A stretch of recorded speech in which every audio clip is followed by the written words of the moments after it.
بسم اللہ الرحمن الرحیم۔ سنت کی نیت پر اجر۔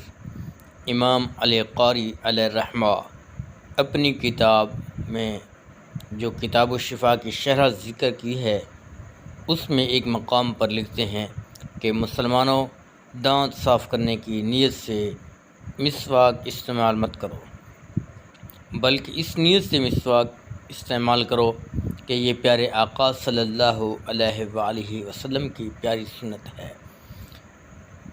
اس نیت سے ہمارے دانت بھی صاف ہو جائیں گے اور سنت کا ثواب میں ملے گا۔